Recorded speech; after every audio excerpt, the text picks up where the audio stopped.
In soccer, we often explain performance differences, but what we see in matches. Higher level players run more, perform at higher intensities, and execute skills more efficiently. But those differences do not start on game day. They are built through training exposure over time. Research consistently shows that higher level players cover greater distances, perform more high intensity actions, and maintain technical performance under fatigue. And those differences are often interpreted as talent. But that interpretation is incomplete, because performance is not just ability, it's adaptation to training environments. Most research compares match performance across different levels of competition. But one critical factor is often overlooked: the training environment. Players at higher levels are not just better, they have been exposed to different demands over time.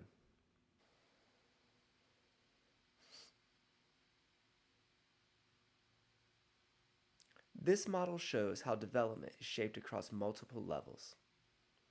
At the top, we have culture, governing bodies, and club structure.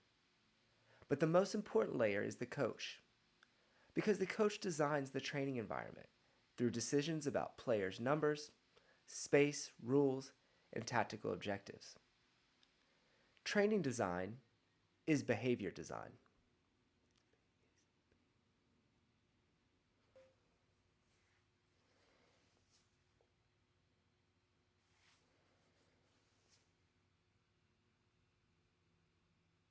This is where players interact with the game repeatedly, under pressure, making decisions, and adapting in real time.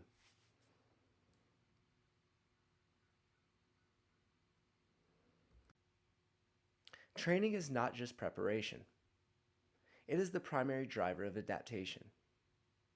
Every session creates a stimulus. That stimulus produces a response, and over time, that response becomes adaptation. Performance is not observed, it is produced.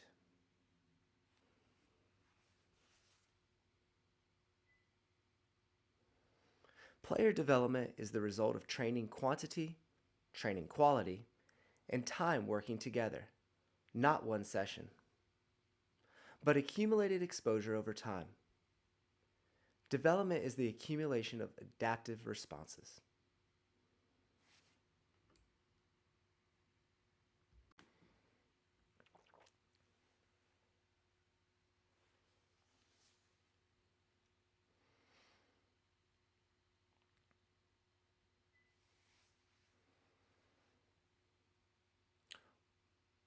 When players are exposed to demanding environments repeatedly, they adapt physically, technically, and tactically.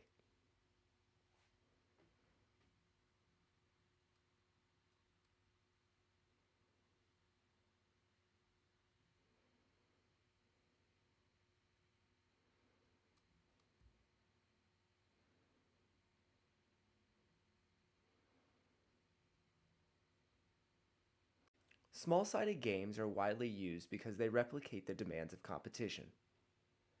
They increase decision making, and they integrate physical, technical, and tactical components. But their effectiveness depends on 1. Design, 2. The constraints, and 3. Exposure. Change the environment, and you change the adaptation. Higher level players do not just run more, they also make better decisions, execute more efficiently, and maintain performance under pressure. Development is multidimensional. Training environments do not just develop players, they also reveal them. This is where coaches evaluate decision making, tactical understanding, and physical capacity. What you see in training reflects both the player and the environment. But even in the same environment, players do not respond the same way.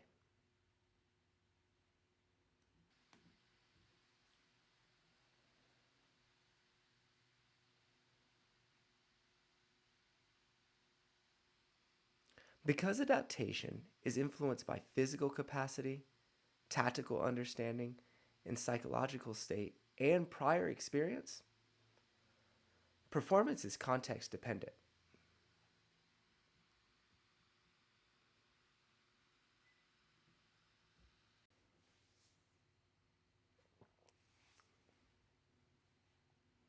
In the same session, one player improves, another maintains, another struggles.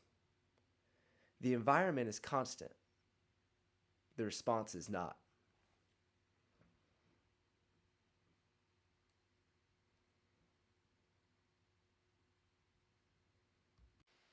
If training environments differ across levels, then development systems need to ask better questions. What are players exposed to? How often? How representative is training? Are we preparing players for the level they're at or the level they need to reach? At Synergy Athletic Solutions, we design training environments that align with long-term development. Within the Strikes Applied Sports Science framework, training is not just preparation. It is a development system in action. Development is not accidental, it is designed. Player development is not just a function of talent. It is a result of 1. Training exposure, 2. Time, 3. Environmental constraints.